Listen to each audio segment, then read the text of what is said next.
Narito ang mga balitang hatid ng ating PNN correspondents mula sa iba't ibang panig ng bansa.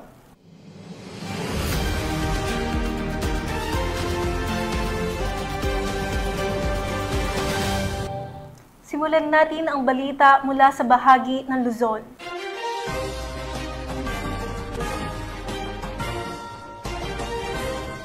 Sa bisa ng search warrant, nasamsam ng mga operatiba ng pulisya ang 4 na homemade shotgun sa isinagawang operasyon sa Roxas, Palawan. Arestado sa naturang operasyon ang 2 magkapatid na umano'y sangkot sa pagbebenta ng mga iligal na armas. Narito ang detalye ng report mula kay Patrolwoman Desiree Padilla.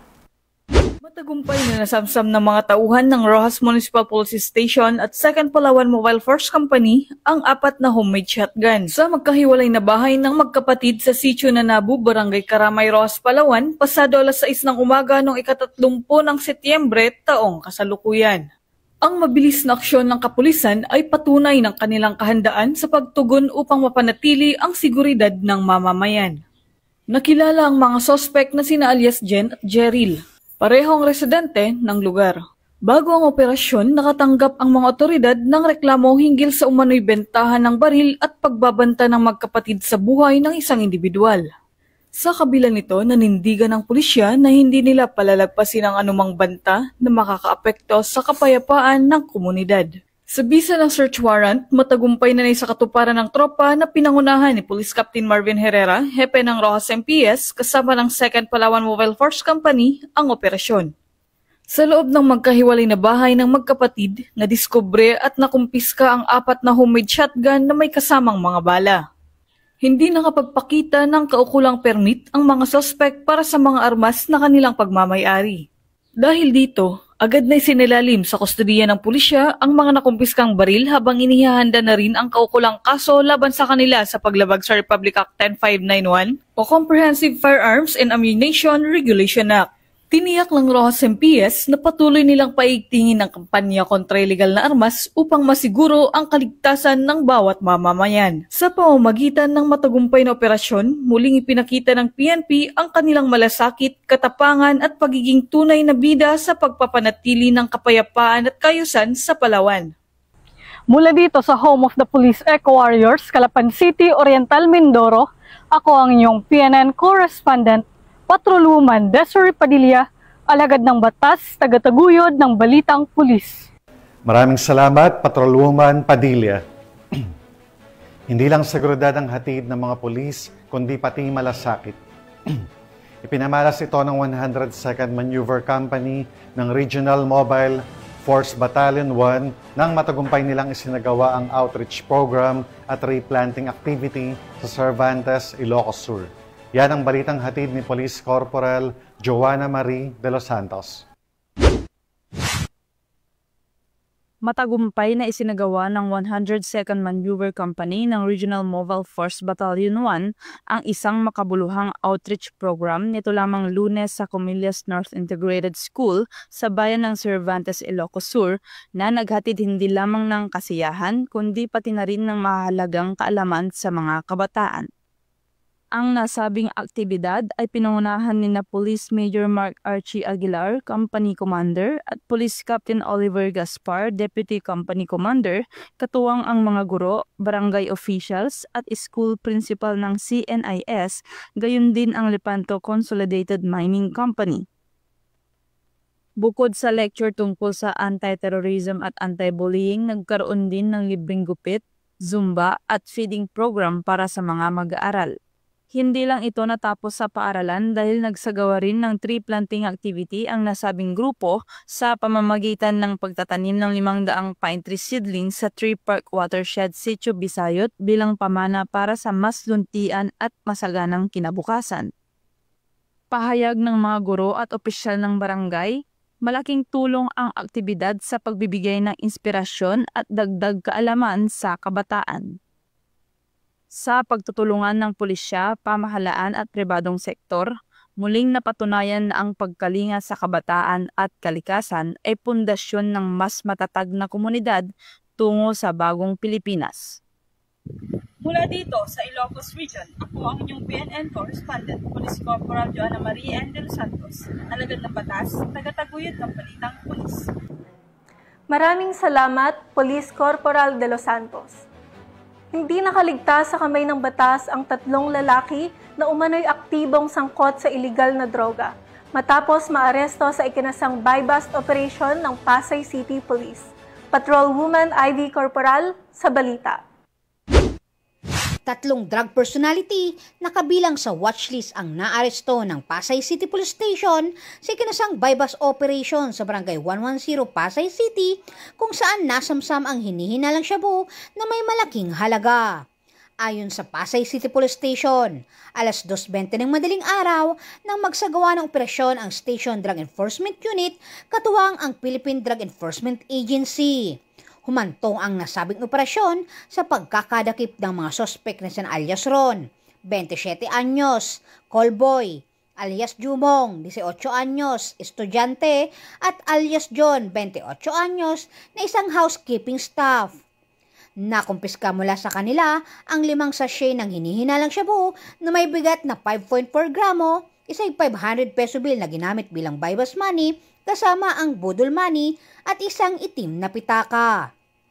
Nahaharap ang mga sospek sa kasong paglabag sa Republic Act 9165 o mas kilala bilang Comprehensive Dangerous Drug Act of 2002 na isasampa sa Pasay City Prosecutor's Office. Mula dito sa Camp Bagong Diwa, Bikutan, Taguig City, ako po ang inyong PNN Correspondent, Patrolwoman Ivy Corporal, alagad ng batas, tagataguyod ng Balitang Pulis. Maraming salamat, Patrolwoman Corporal. 2 high-value individual ang naaresto ng Pampanga PNP, katuwang ang Philippine Drug Enforcement Agency Region 3 sa isinagawang buy-bust operation sa Barangay San Isidro, City of Fernando, Pampanga. Yan ang tinutukan ni Patrolwoman Lixan Reyes Saweran. High-value individuals ang naaresto sa kinasang buy-bust operation ng Station Drug Enforcement Unit, City of San Fernando Police Station at Intelligence Unit katuwang ang Philippine Drug Enforcement Agency Region 3 sa Barangay San Isidro, City of San Fernando, Pampanga. Sa ilalim ng pamumuno ni Police Colonel Eugene M. Marcelo, Provincial Director ng Pampanga Police Provincial Office, nakumpiska mula sa mga sospek ang tinatayang 55 gramo ng hinihinalang shabu na nagkakahalaga ng 374,000 pesos. Ang mga naaresto at nakumpiskang ebidensya ay nasa kustodiya na ng nasabing istasyon at kasalukuyang isinasampa ang kaukulang kaso laban sa mga sospek. Patunay ang matagumpay na operasyon na ito sa patuloy na pagsisikap ng Pampanga PNP na supilin ang kriminalidad at ipakita ang kanilang tapat na serbisyo para sa kaligtasan at kapakanan ng bawat Kapampangan bilang suporta sa malawakang kampanya ng PNP laban sa iligal na droga. Mula dito sa Police Regional Office 3, ako ang inyong PNN Correspondent, Patrolwoman Lixan Reyes A. Saweran, alagad ng batas, tagataguyod ng Balitang Pulis. Maraming salamat, Patrolwoman Sawiran. Matapos ang matagal na pagtatago, isang most wanted person ang tuluyang nagpasya na harapin ang kanyang kaso. Kusang loob itong nagtungo sa himpilan ng Baras Municipal Police Station sa Rizal upang sumuko sa mga otoridad. Ang detalye ng report mula kay Patrolwoman Jessie Cris Obrero. Most wanted person sa regional level ang kusang loob na sumuko sa Baras Municipal Police Station. Kinilala ang akusado na si alias Esther, 38 anyos, Tubong Coronadal, South Cotabato at kasalukuyan naninirahan sa Barangay Pinugay, Baras, Rizal. Siya ay nahaharap sa kasong paglabag sa Republic Act 8042 na inimendyahan ng Republic Act 10022 o mas kilala bilang Migrant Workers and Overseas Filipino Act of 1995. Batay sa record, inilabas ang warrant of arrest laban kay alias Esther ng RTC Branch 159, Morong, Rizal. Walang inirekomendang piyansa para sa nasabing kaso. Sa ngayon, nasa kustodiya na siya ng Baras Municipal Police Station. Ayon kay Police Colonel Feloteo A. Gonzalgo, Acting Provincial Director ng Rizal Police Provincial Office, na hindi titigil ang kapulisan ng Rizal sa pagsugpo ng kriminalidad na nagdudulot ng banta sa seguridad, kapayapaan at kaayusan ng probinsya. Dito sa Calabarzon, ako ang inyong Police News Network Correspondent, Patrolwoman Jessie Cris S. Obrero, alagad ng batas, tagataguyod ng balitang pulis. Maraming salamat, Patrolwoman Obrero. Walang takas ang isang high-value individual matapos mahuli sa isinagawang operasyon ng kapulisan sa Iriga City. Ang report mula kay Patrolwoman Carmela Panganiban. Arestado ang isang tinaguriang high-value individual na sangkot sa iligal na kalakalan ng droga sa isinagawang joint search warrant operation nito lamang ika-29 ng Setyembre taong kasalukuyan sa Barangay San Francisco, lungsod ng Iriga. Pinangunahan ng operasyon ng Special Operations Unit 5 ng PNP Drug Enforcement Group bilang lead unit sa tulong ng Team 5 ng LFU-IMEG, RIU-5, PIU-PPDEU at Iriga City Police Station. Kinilala ang suspect na si alias Enong, 62 taong gulang at residente ng Iriga City. Sa pagsisilbi ng search warrant na inisyu ng RTC, 5th Judicial Region, Branch 37, Iriga City. Nagresulta ito sa pagkakakumpiska ng tinatayang 10 gramo ng hinihinalang shabu na may standard drug price na 68,000 pesos. Kasalukuyang nasa kustodiya ng Iriga City Police Station ang naarestong suspect para sa tamang disposisyon at pagsasampa ng kaukulang kaso. Samantala, ang nakumpiskang droga at iba pang ebidensya ay nasa pangangalaga ng PNP DEG SOU-5 para sa dokumentasyon at masusing pagsusuri. Mula dito sa Legazpi City, Albay, ako ang inyong PNN Correspondent, Patrolwoman Carmela Bianca Panganiban, alagad ng batas, tagataguyod ng balitang pulis. Maraming salamat, Patrolwoman Panganiban. Kaninang madaling araw muling nagpakita ng aktibidad ang Bulkang Taal matapos maitala ng PVOX ang isang minor eruption na nagdulot ng mahinang pagsabog at pagbuga ng apo. Patuloy namang pinag-iingat ang mga residente sa paligid ng bulkan habang nananatili ito sa Alert Level 1. May report dyan ng ating correspondent mula sa Regional Police Community Affairs and Development, Unit Calabarzon. Natala ng PVOX ang isang minor petromagmatic eruption sa main crater ng Bulkang Taal kaninang alas 2 ng madaling araw. Ang insidente ay nagdulot ng mahinang pagsabog na may kasamang usok at abo. Paalala sa publiko. Tunghayan naman natin ang mga balita mula sa Visayas.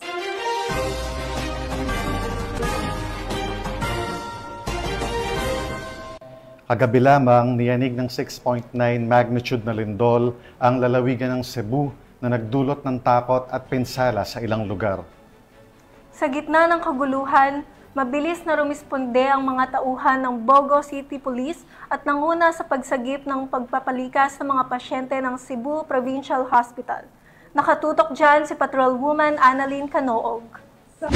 Kaguluhan dulot ng malakas na magnitude 6.9 na lindol na tumama sa Ilagang Cebu noong 30 ng Setyembre sa taong kasalukuyan. Banda alas 9:59 ng gabi. Agad at walang pag-anilangang tumugon ng mga kapulisan upang tulungan ang mga pasyente at medical staff ng Cebu Provincial Hospital sa Bogo City. Sa gitna ng patuloy na aftershocks, blackout at pinsala sa ospital, personal tumulong ang mga kapulisan sa pagbitbit at paglipat ng mga pasyente mula sa nasirang bahagi ng ospital patungo sa mas ligtas na lugar. Pagbabantay sa loob at labas ng ospital upang maiwasan ng panik, pagsuporta sa mga health workers sa paglabas ng mga gamit at supply, at pagbubuo ng evacuation routes para sa mga pasyente kailangang ilipat sa ibang pasilidad. Nagtayo ng mga tent sa harap ng ospital para sa mga pasyente habang patuloy ang inspeksyon sa structural integrity ng gusali. Hindi alintana ng mga kapulisan ang panganib at patuloy nilang sinasagawa ang kanang tungkulin upang iligtas ang bawat buhay. Bilang bahagi ng patuloy na relief operations, nananatili ang heightened alert ang mga kapulisan at nagpapatuloy ang kanilang pakikipaunayan sa Provincial Disaster Risk Reduction and Management Office, lokal na pamahalaan at iba pang ahensya upang mas mapabilis ang pagtulong sa mga apektado. Sa kabila ng trahedya, muling pinatunayan ng kapulisan ng Cebu na sila ay katuwang hindi lamang sa seguridad kundi sa pag-aalaga at pagsagip ng buhay lalo na sa mga oras ng sakuna. Mula dito sa Central Visayas, ako ang iyong PNN Correspondent, Patrolwoman Annalyn N. Canoog, alagad ng batas, tagataguyod ng Balitang Pulis.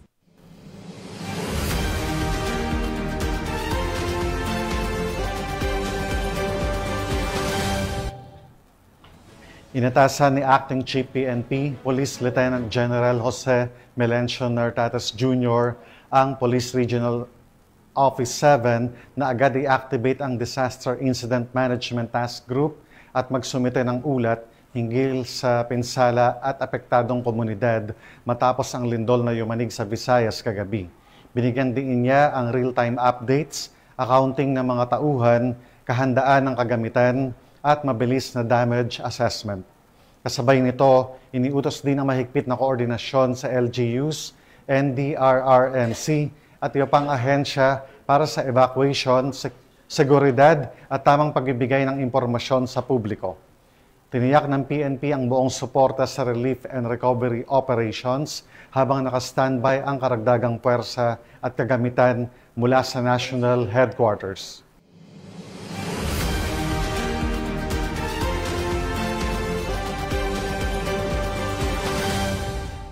Arestado ang isang high-value target sa isinagawang buy-bust operation ng mga tauhan ng Tibiao Municipal Police Station sa lalawigan ng Antique. Magbabalita dyan si Patrolwoman Julibel Albior.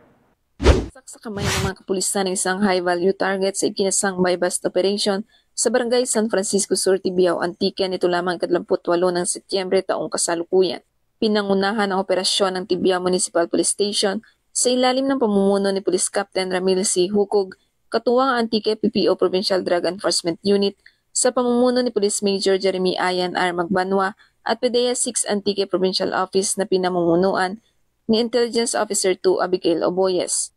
Positibong kinilala ang suspect na si alias Wax, 43 anyos, kasal at residente ng Santa Justa, Tibiao, Antique. Nakumpiska mula sa suspect ang humigit kumulang 50 gramo ng hinihinalang shabu na may tinatayang halagang 350,000 pesos sa merkado. Kasama rin sa mga na-recover ang isang sachet ng hinihinalang shabu na may timbang na 0.5 gramo na ginamit bilang buy-bust item, 7 karagdagang sachet ng hinihinalang shabu, buy-bust money na nagkakahalaga ng 20,500 pesos, cash na 2,600 pesos, isang Berding coin purse, asul na lighter, at isang pulang Yamaha YTX 125 na motorsiklo kasama ang susi nito. Naharap ngayon ang suspect sa kasong paglabag sa Sections 5 at 11 ng Article 2 ng Republic Act 9165 o Comprehensive Dangerous Drugs Act of 2002. Ang matagumpay na pagkakaaresto sa high-value target ay patunay ng tuloy-tuloy na laban ng Antique PNP kontra sa droga at kriminalidad, isang hakbang tungo sa mas ligtas, mas maayos at mas payapang pamayanan para sa lahat tungo sa bagong Pilipinas.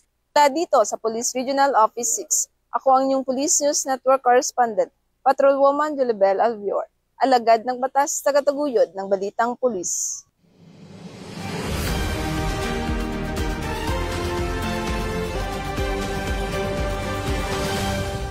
Narito naman ang mga balita mula sa bahagi ng Mindanao.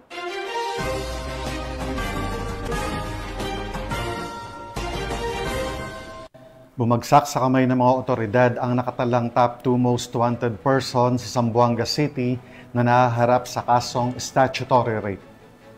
Ang pagkakahuli sa suspect ay malaking hakbang sa kumpanya kontra kriminalidad at patunay na walang makakatakas sa kamay ng hustisya. Nakibalita dyan si Patrolwoman Joanna Marie Soriano.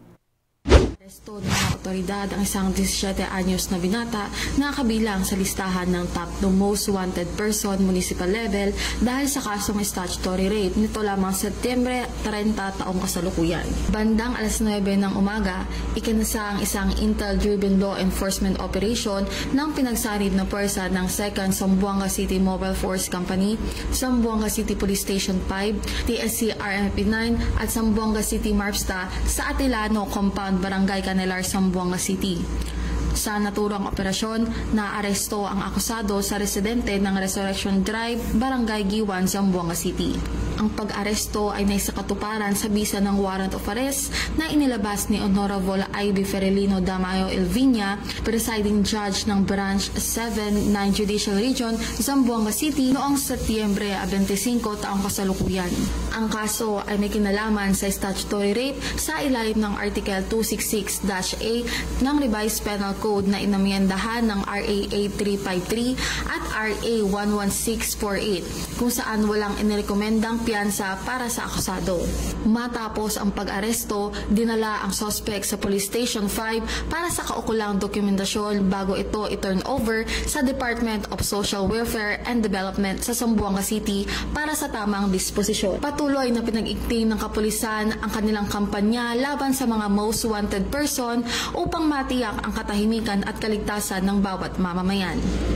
Mula dito, Zamboanga Peninsula, nagbabalita, ako ang inyong PNN correspondent, Patrolwoman Joanna Marisoriano, alagad ng batas, tagataguyod ng Balitang Pulis. Maraming salamat, Patrolwoman Soriano. Mahigit 80,000 pisong halaga ng shabu ang nasamsam mula sa isang individual matapos ang isinagawang buy-bust operation ng PNP sa Valencia City, Bukidnon. Patrolwoman Risa Sahonia, ibalita mo. Samsam ang tinatayang 82,000 talaga ng hinihinalang shabu sa isinagawang buy-bust operation ng Valencia City Police Station, katuwang ang RPDEO 10, 1003rd Maneuver Company, RMFB 10 at City Anti-Drugs Special Unit Team. Sa Barangay Batangan, Valencia City, Bukidnon, nito lamang ika-28 ng Setyembre taong kasalukuyan. Kinilala ni Police Lieutenant Colonel Brian M. Panganiban, hepe ng Valencia City Police Station ang suspect na si alias Neil. Lalaki, 30 anyos at residente ng nasabing lugar na isang newly identified drug suspect.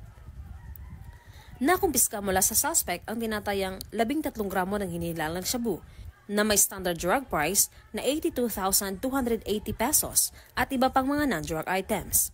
Maharap ang suspect sa kasong paglabag sa RA 9165 o Comprehensive Dangerous Drugs Act of 2002. Mula dito sa Campalagar, Lapasan, Cagayan de Oro City, ako ang inyong Police News Network Correspondent, Patrolwoman Risa Sahonia, alagad ng batas, tagataguyod ng Balitang Pulis. Maraming salamat, Patrolwoman Sahonia. Naaresto ang isang drug personality sa ikinasang buy-bust operation ng kapulisan sa Davao City. Alamin ang iba pang impormasyon mula kay Patrolwoman Sheena May Ilagan. Isang individual matapos magsagawa ng buy-bust operation ng Baliuk Police Station sa koordinasyon ng PDEA 11 sa Barangay 76-A, Davao City, nito lamang Setyembre taong kasalukuyan. Ang operasyon ay sigawa sa pangunguna ni Police Major Harold S. Untalan, Station Commander ng Baliuk Police Station. Kinilala ang suspect na si alias Fords na residente sa nasabing lugar. Na-recover mula sa suspect ang hinihinalang shabu na may standard drug price na higit kumulang 27,880 pesos at iba pang mga ebidensya. Kasalukuyang nasa kusdiyan ng nasabing stasyon ng suspect upang dumaan sa tamang disposisyon at naharap sa kasong paglabag sa Republic Act 9165 o Comprehensive Dangerous Drugs Act of 2002. Samantala, ang Police Regional Office 11 ay patuloy na pinapaigting laban kontra kriminalidad alinsun sa kampanya ng Bagong Pilipinas na panatiling ng kapayapaan at kaayusan tungo sa pagsulong ng bansa. Mula dito sa Leon 11, ako yung PNN correspondent, Patrolwoman Sheena May Ilagan, alagad ng batas, tagataguyod ng Balitang Pulis. Maraming salamat, Patrolwoman Ilagan. Matagumpay na naisakatuparan ng isang RIDO settlement sa pagitan ng dalawang pamilyang matagal nang may alitan sa Barangay Pagalongan, Maguindanao del Sur. Tinutukan niya ni Patrolwoman Veronica Lagi. Matagumpay na naisagawa ang RIDO settlement sa pagitan ng dalawang pamilyang may alitan sa Barangay Pagalongan, Maguindanao del Sur. Nito lamang ika-29 ng Setyembre taong kasalukuyan. Pinangunahan ni Police Captain Dado Maslabi Makalangkad, Acting Chief of Police ng Pagalongan MPS, ang naturang aktibidad sa ilalim ng direktang supervision ni Police Colonel Sultan Salman Sapal, Provincial Director. Katuwa ang 40th Infantry Battalion, Philippine Army, Local Government Unit at Provincial Government ng Maguindanao del Sur na naging saksi sa pag-aayos at pagkakasundo kaugnay ng RIDO sa pagitan ng dalawang pamilyang umano'y may hidwaan. Ang Rideau Settlement ay isang mahalagang hakbang upang wakasan ang alitan sa pagitan ng dalawang pamilya at maiwasan ang karahasan sa kanilang komunidad. Sa pamamagitan ng dialogo at traditional conflict resolution, nagkasundo ang magkabilang panig na tuldukan na ang kanilang hidwaan at mamuhay ng payapa. Nagpahayag naman ng pasasalamat ang mga kinatawan ng bawat pamilya sa kapulisan sa kanilang kinampanang papel sa settlement process. Samantala, tiniyak naman ng mga otoridad na patuloy silang magbabantay upang mapanatili ang katahimikan sa lugar. Hinihikayat din nila ang mga ibang komunidad sa Lanao del Sur na yakapin ang diwa ng Rideau Settlement bilang isang epektibong paraan upang mapanatili ang kapayapaan sa rehiyon. Mula rito sa rehiyon ng Bangsamoro, ako ang inyong Police News Network Correspondent, Patrolwoman Veronica Lagi, alagad ng batas, tagataguyod ng Balitang Pulis.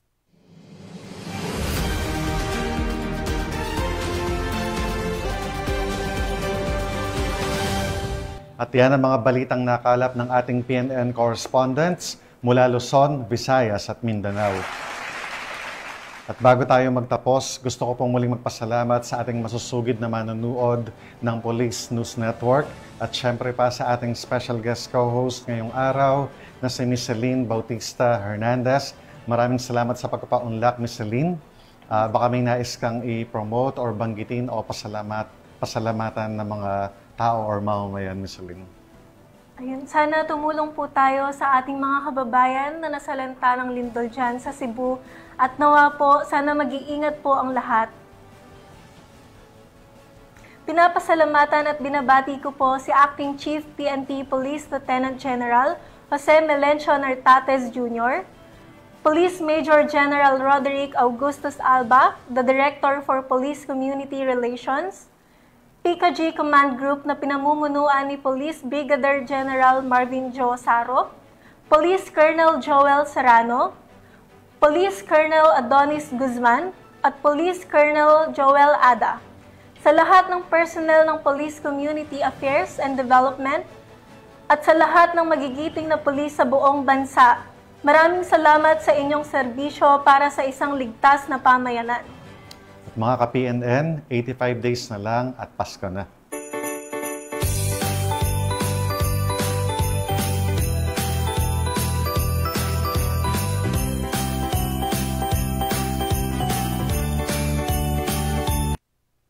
At sa ngalan ng pamunuan ng Philippine National Police, sa pangunguna ni Acting Chief PNP, Police Lieutenant General Jose Melencio Nartates Jr., at sa pamumuno ni President Ferdinand Bongbong Marcos Jr., kami ay maglilingkod sa bawat Pilipino at magbibigay ng tama at balansang balita. Mula rito sa tanggapan ng tagapag-ugnay ng Pambansang Pulisya, kami ang inyong tagapagbalita, tagataguyod ng Balitang Pulis, NUP Loreto Bonifacio Concepcion. At ako naman po si Miss Celine Bautista Hernandez, Miss Progress Philippines 2023 at Miss Teen Hope International 2018. Maghahatid ng tamang balita, kwento ng pulis at serbisyo para sa mamamayan. At ito ang PNP News Online. Ang pangunahing balita ng Police News Network.